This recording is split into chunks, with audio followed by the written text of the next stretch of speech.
کہ سیدنا سرکار کی ملاقات جمنا ندی کے کنارے ایک جوگی بابا سے ہوئی۔ ایک رتی بھر اکسیر تانبے پر مسلنے سے تانبا سونے میں بدل جاتا ہے۔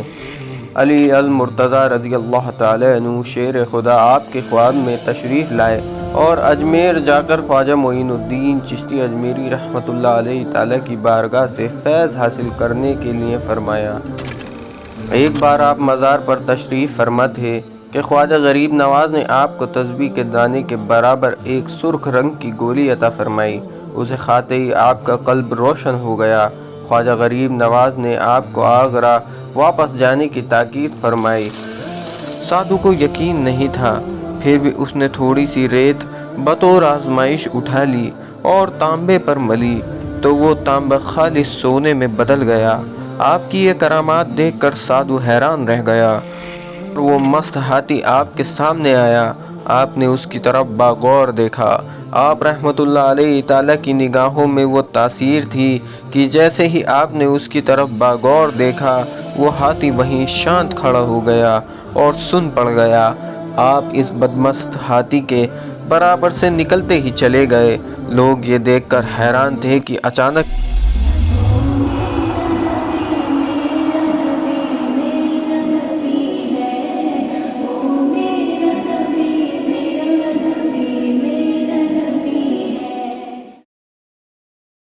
السلام علیکم ورحمۃ اللہ وبرکاتہ۔ معزز ناظرین، آج پھر ہم حاضر خدمت ہیں ایک نئی ویڈیو کے ساتھ، اور آج کی اس ویڈیو میں ہم آگرہ کی آن بان شان حضرت خواجہ سید امیر ابو العلا نقشبندی رحمۃ اللہ علیہ تعالیٰ اور سیدنا سرکار رحمۃ اللہ علیہ تعالیٰ کی چند کرامات اور حضرت کی زندگی کے حالات آپ کی زیر نظر کرنے جا رہے ہیں۔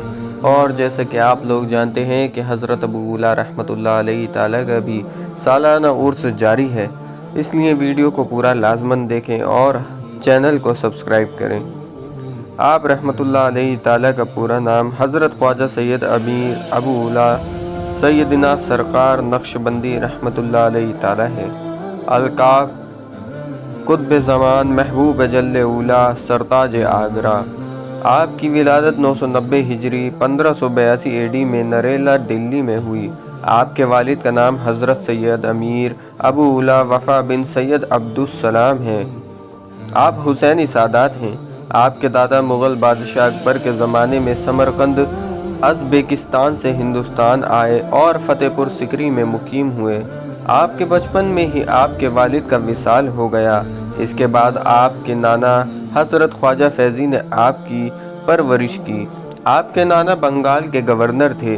ان کے وصال کے بعد بادشاہ اکبر نے آپ کو ان کی جگہ پر ناظم اعلیٰ بنایا۔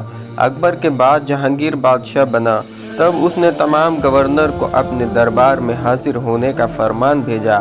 آپ اپنی مرضی نہ ہونے کے باوجود دربار میں گئے۔ آپ گورنر کو عہدہ چھوڑنا چاہتے تھے، مگر جہانگیر نے اس سے اصرار کیا اور آپ کو اپنا عہدہ نہ چھوڑنے کے لیے منا لیا۔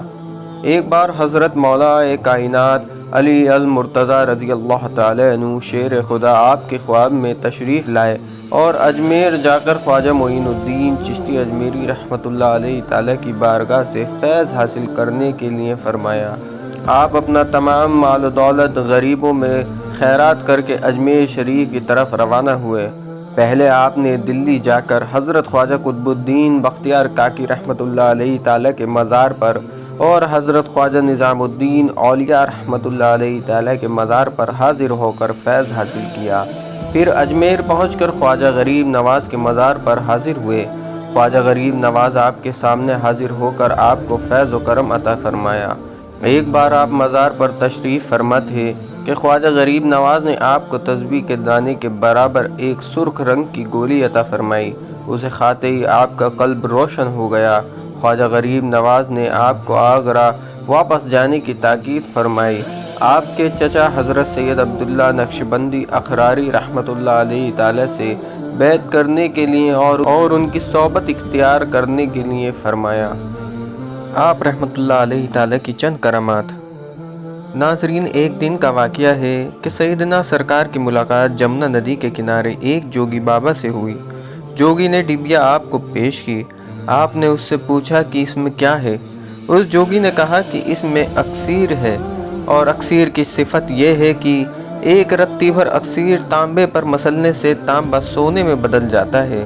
سیدنا سرکار نے اس اکسیر بھری ڈبیا کو جمنا ندی میں پھینک دیا اور جوگی سے فرمایا، سادھو جی، انسان تو خود اکسیر ہے، ایسی صورت میں دوسری اکسیر کی تدبیر کرنا انسان کی بے عزتی ہے۔ اس جوگی کو بہت رنج ہوا اور بولا کہ افسوس، میری زندگی بھر کی کمائی جمنا ندی میں پھینک دی۔ آپ نے اس جوگی سے پوچھا کہ سادھو جی یہ بتاؤ کہ اکسیر دکھنے میں کیسی ہوتی ہے؟ جوگی نے جواب دیا کہ مٹی کی طرح ہوتی ہے۔ آپ نے جواب دیا کہ خاک کے لیے اتنا افسوس اور ملال کر رہے ہو، ادھر دیکھو، جمنا ندی میں اتنی ریت پڑی ہے، سب خاک ہے، جتنی چاہے لے لو اور اس سے سونا بنا لو۔ سادھو کو یقین نہیں تھا، پھر بھی اس نے تھوڑی سی ریت بطور آزمائش اٹھا لی اور تانبے پر ملی تو وہ تانبا خالص سونے میں بدل گیا۔ آپ کی یہ کرامات دیکھ کر سادھو حیران رہ گیا اور آپ کا غلام بن کر آپ کی بیعت کی۔ سبحان اللہ۔ اسی طرح ابو اولیٰ سرکار کا ایک حیرت انگیز واقعہ، ایک پاگل ہاتھی جو لوگوں کو پریشان کرتا تھا، لیکن اس کا سامنا امیر ابو اولیٰ سے ہوا تو ایک ایسی کرامات ظاہر ہوئی جسے سن کر آپ بھی حیرت میں پڑ جائیں گے۔ ایک بدمست ہاتھی لوگوں کو پریشان کرتا تھا، اسے دیکھ کر لوگ چھپ جاتے تھے۔ لوگوں کے ہاتھ توڑا پھوڑی کرنا اور لوگوں کو پریشان کرنا ہی اس کا کام تھا۔ ایک دن سید امیر ابو اولیٰ سرکار خانقاہ سے جامع مسجد شریف جا رہے تھے۔ آپ نے شور سنا تو پوچھا، یہ شور کیسا ہے؟ مریدوں نے کہا، ایک بدمست ہاتھی آ رہا ہے، اس سے بچنے کی تدبیر کرنا ضروری ہے، وہ پاگل ہاتھی ہے، نہ کسی کو دیکھتا ہے نہ سمجھتا ہے اور تباہی کرنے میں لگ جاتا ہے، گلی میں چلتے ہیں سرکار۔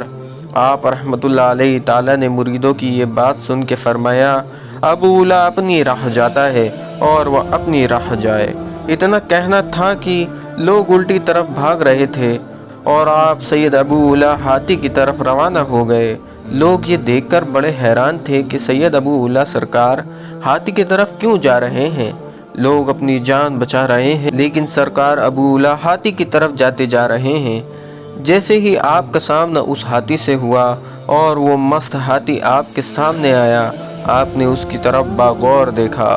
آپ رحمت اللہ علیہ تعالیٰ کی نگاہوں میں وہ تاثیر تھی کہ جیسے ہی آپ نے اس کی طرف باغور دیکھا، وہ ہاتھی وہیں شانت کھڑا ہو گیا اور سن پڑ گیا۔ آپ اس بدمست ہاتھی کے برابر سے نکلتے ہی چلے گئے۔ لوگ یہ دیکھ کر حیران تھے کہ اچانک سے اس ہاتھی کو یہ کیا ہو گیا اور اس نے امیر ابو اولیٰ سرکار کو کچھ کیوں نہیں کیا؟ یہ ہاتھی تو کسی کو بھی کچھ نہیں سمجھتا تھا، لیکن اچانک اس کو کیا ہو گیا؟ آپ کی نگاہوں میں یہ اثر تھا اور آپ نے اسے باغور دیکھا، جس سے اس پر ایک ایسا اثر ہوا کہ کچھ دن بعد آپ کو خبر ملی وہ ہاتھی خانقاہ کے دروازے پر کھڑا ہے۔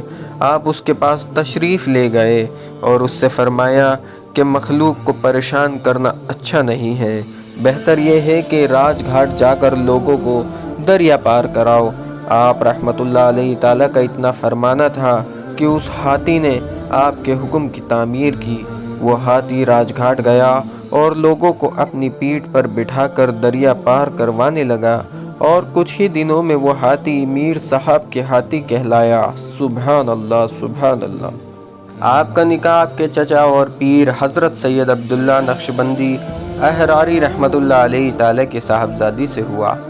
ایک دن آپ اپنی خانقاہ میں رونق افروز تھے۔ اچانک آپ نے امیر نور الاولیٰ سے فرمایا کہ کچھ ایسا معلوم ہوتا ہے کہ شاہ جہاں کے دربار میں اس وقت خون ریزی ہو رہی ہے۔ تھوڑی ہی دیر میں شہر میں خبر پھیل گئی کہ نواب صداقت خان کو کسی نے شاہ جہاں کے دربار میں قتل کر دیا۔ آپ حضرت سید عبداللہ نقشبندی احراری رحمت اللہ علیہ تعالیٰ کے مرید اور خلیفہ ہیں۔ آپ نے حضرت شاہ محمد دولت فردوسی مانیری رحمت اللہ علیہ تعالیٰ سے بھی فیض حاصل کیا۔ آپ سے طریقت کا نقشبندی ابو اولیٰ سلسلہ جاری ہے۔ آپ کا وصال 9 صفر 1061 ہجری فروری 1651 کو ہوا۔ آپ کا مزار آگرہ شریف اتر پردیش میں ہے۔ اللہ تعالیٰ اس کے حبیب صلی اللہ علیہ وسلم کے صدقے میں اور حضرت خواجہ ابو الا نقشبندی رحمۃ اللہ علیہ تعالیٰ اور تمام اولیاء اللہ اور اہل بیت کے وسیلے سے سب کو مکمل عشق رسول عطا فرمائے اور سب کے ایمان کی حفاظت عطا فرمائے اور سب کو نیک عمل کرنے کی توفیق عطا فرمائے اور ان باتوں کو یاد رکھ کر عمل کرنے کی اور دوسروں کو بتانے کی توفیق عطا فرمائے اور سب کو دنیا و آخرت میں کامیابی عطا فرمائے اور سب کی نیک جائز مرادوں کو پوری عطا فرمائے۔ آمین آمین ثم آمین یا رب العالمین۔